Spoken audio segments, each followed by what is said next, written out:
जय श्री राम, जय श्री बालाजी महाराज। क्या कोई हमारी शक्तियों को भी चुरा सकता है? क्या हमारी शक्तियों को कोई चुरा सकता है? किस प्रकार से? हम तो पूजा याचना साधना तपस्या करते हैं, फिर भी हमारी शक्तियां कैसे चोरी हो सकती हैं? हो सकती है कुछ कारणों से, कुछ तरीकों से। हम स्वयं ही चोरी करवाते हैं, हम स्वयं ही बंधन करवाते हैं अपनी शक्तियों का। हम स्वयं ही अपनी शक्तियों को बंधन में ग्रस्त करा देते हैं। कैसे करा देते हैं? अब मेरी बात को बड़े गहराई से, बड़े ध्यान से समझना। क्या होता है? राम सिंह नाम का व्यक्ति है। राम सिंह नाम का व्यक्ति हनुमान जी का श्रेष्ठ भगत है। राम सिंह नाम के व्यक्ति ने हनुमान जी की तपस्या करी, पूजा करी और बहुत अघोर पूजा करी। मरण उपरांत वो बाबा की कृपा में चला गया। अब उसके परिवार के अंदर जो उसकी पीढ़ी है, उसको पूजती नहीं है, उसको मानती नहीं है। हनुमान जी की कोई पूजा उसके घर में चल नहीं रही है। अब वो क्या है, उसके घर में कुछ समस्याएं उत्पन्न हो गई है, नकारात्मकता उत्पन्न हो गई है कुछ घर के अंदर। अब वो राम सिंह नाम का व्यक्ति तो वो तो मर चुका था, लेकिन उसकी शक्तियां भगवान के प्रति करी हुई पूजा याचना तपस्या कभी भी किसी भी व्यक्ति की व्यर्थ नहीं जा सकती। अब आप उस व्यक्ति ने क्या किया? अब वो तंग हो रहा है परिवार। अब वो क्या करता है? अब उसने अपने लड़के को विदेश भेज दिया पढ़ने के लिए। विदेश भेज दिया पढ़ने के लिए। फिर वो विदेश से पढ़कर फिर वहां पर अचानक वो उसके साथ क्या दिक्कत हुई, समस्या आई। और उसको अब पोते को पता नहीं कि मेरा दादा हनुमान जी का भक्त था। अब वो आता है, इंडिया में आता है, या कुछ परेशानियां उसके जीवन में उलझी हुई है, क्योंकि माँ बाप ने बताया नहीं था। माँ बाप ने बताया नहीं कि आपके परिवार के अंदर हनुमान जी की पूजा होती थी, माँ कालका की पूजा होती थी, या किसी देवता की पूजा होती थी। अब वो व्यक्ति क्या करता है? किसी ओझा सियाने के पास जाता है। अब ओझा सियाने जैसे कि कोई मुसलमानी व्यक्ति हो गया या कुछ भी ऐसा हो गया, उसे आपके पितरों से कोई मतलब नहीं है, आपके देव शक्तियों से कोई मतलब नहीं है। उसे कोई मतलब नहीं है कि आपकी शक्ति की पूजा कर रहे हो। उसे पैसों से मतलब है, पैसा लेकर आपके घर के जो भी नकारात्मकता है उसको खत्म करना है, बस।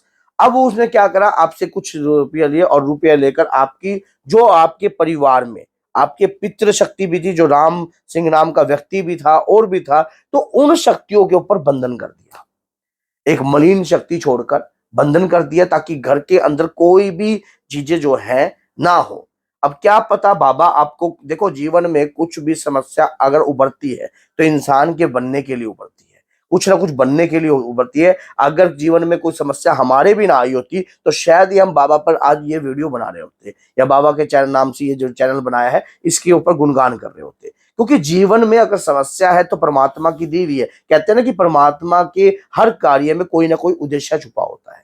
अब ये सोचिए कि उसने, उस व्यक्ति ने किया क्या? राम सिंह नाम की शक्ति को बंधन में करा दिया। मान लो हनुमान जी की दूत प्राप्त की कृपा, वीर की शक्ति प्राप्त हुई हुई थी, लेकिन वो बंधन में हो गई। अब ये स्वयं हमने खुद ने करवाई ना। अब हमें पता नहीं है। 2 महीने हमारे परिवार में थोड़ी शांति रही, दोबारा फिर हमारे घर के अंदर वही उलझने, दोबारा वही समस्या हमारे घर के अंदर होगी।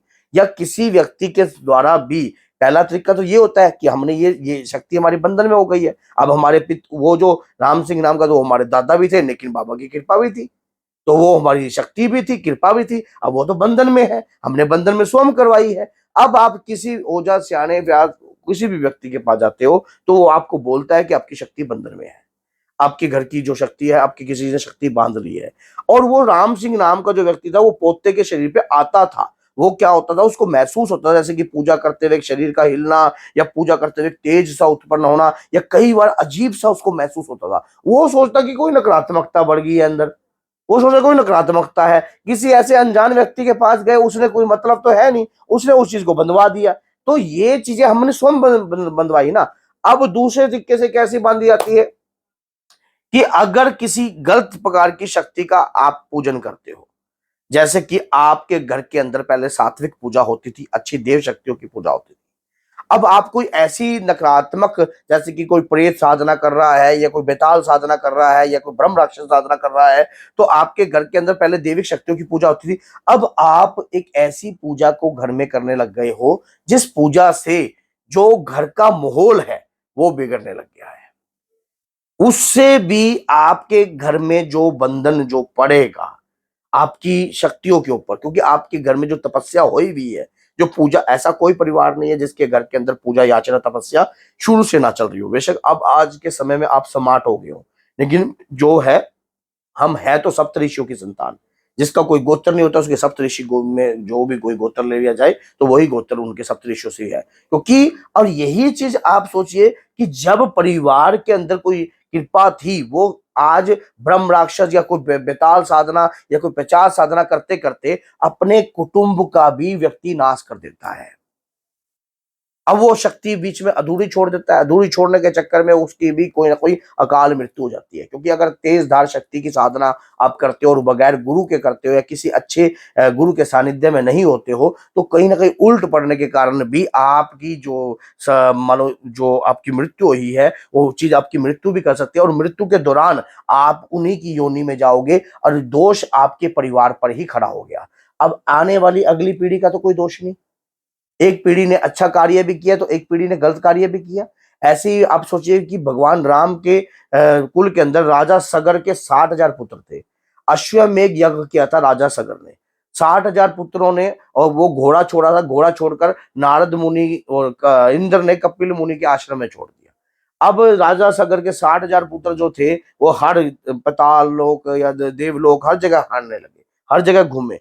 तो नारद मुनि ने उन्हें कहा कि जो आपका घोड़ा है वो कपिल मुनि जी के आश्रम में है। वो वहां गए, वहां जाकर जब देखा घोड़ा देखा, ना अक करी ना तक करी, सीधा ही कपिल मुनि को अपशब्द बोल दिए, अपशब्द बोल दिए। अपशब्द बोलते ही कपिल मुनि में श्राप दे, जाओ भस्म हो जाओ तुम, तुम्हारी सदगति भी ना हो, प्रेत योनि विचरण रहो, प्रेत योनि में विचरते रहो। तो ये चीज आप देखिए कि हमारे परिवार पर दोष किसने लगाया। मैं जो ये बात बता रहा हूँ ना, प्रैक्टिकल बता रहा हूँ, कोई थ्योरेटिकल किताबी ज्ञान नहीं है ये प्रैक्टिकल ज्ञान है जो गुरुओं के द्वारा प्राप्त हुआ हुआ है। यही चीज आप सोच के देखिए कि आपके परिवार के द्वारा आपने खुद दोष उत्पन्न किया। अब वो दोष जो है, अब जब राजा सगर की अगली पीढ़ी चली उस पर भी दोष उत्पन्न रहा, उससे अगली पीढ़ी चली उस पर भी। अब उसकी जो 5वीं पीढ़ी के अंदर जब भगीरथ उत्पन्न हुए, तब उन्होंने वशिष्ठ जी से पूछा कि ऐसा क्या दोष है, क्यों नहीं सदगति हो रही, क्यों प्रेत योनि में विचरण कर रहे हैं, क्योंकि उसके बाद कोई आपका दिया हुआ जो वो कुछ दे रहे थे वो स्वीकार ही नहीं हो रहा था। और उसके दौरान क्योंकि आपके घर के अंदर प्रेत योनि घूम रही थी। अब यही चीज है, अब आपके घर के अंदर वो मान लीजिए ब्रह्म राक्षस की साधना कर रहा था, तो मरण उपरांत जैसे उसकी साधना में अधूरा ज्ञान हमेशा तंग करता है, मर गया तो वो ब्रह्म राक्षस की योनि में माना गया। तो उसी दौरान आपके घर के अंदर परिवार में फिर आप कितनी पूजा याचना तपस्या करते हो, जगह जगह जाते हो, आपकी टोटा नहीं खत्म होता, आपके घर के अंदर से कड़की नहीं खत्म हो रही है। ऐसा रास्ता क्या हो गया हमारे परिवार के साथ, ऐसा कौन सा अत्याचार हो गया है, समझ में आपको कुछ आ नहीं रहा है, आप बहुत जगह धक्के खा चुके हो, तो इससे भी बंधन हुआ। फिर कुछ ऐसा भी होता है कि गुरु के द्वारा भी शक्ति बांधी जाती है। अगर आपका कोई गुरु है और वो आपके साथ ईर्ष्या भावना रखता है, तो अगर आपके शरीर पे कोई देव शक्ति की सवारी आ रही है तो ईर्ष्या रखकर भी वो आपकी शक्ति को बंधनग्रस्त कर देगा अगर उसको ज्ञान है, और आपके साथ बंधनग्रस्त कर कर उसको एक प्रेत की उपाधि दे देगा। तो यही बात कई ऐसे लोग करते हैं, वैसे कई गुरु करते हैं जो जिनकी सोच गलत होती है, अपने से ऊपर चढ़ती कला नहीं देख सकते कोई। जो देखो समझदार व्यक्ति से अगर आप जुड़ते हो, अच्छे ज्ञानी व्यक्ति से आप जुड़ते हो, वो कभी भी इस चीज का ज्ञान नहीं, जिसको सत्य का ज्ञान है, जिसको परिभाषा है, जिसको वेदों का ज्ञान है, वो व्यक्ति इन चीजों के प्रति कभी सोचता भी नहीं है, क्योंकि सब परमात्मा की माया है, कहीं धूप है तो कहीं छाया है। तो अगर वीडियो अच्छी लगती है तो लाइक करना, चैनल को सब्सक्राइब करना और बेल आइकन बटन को दबाना, ताकि आने वाली हर वीडियो की नोटिफिकेशन आप तक मिले। आपके लिए वीडियो बनाते हैं ज्ञान से जुड़ी हुई, इन्हें शेयर करना भी आपका ही फर्ज है। जो बोलिए जय माता।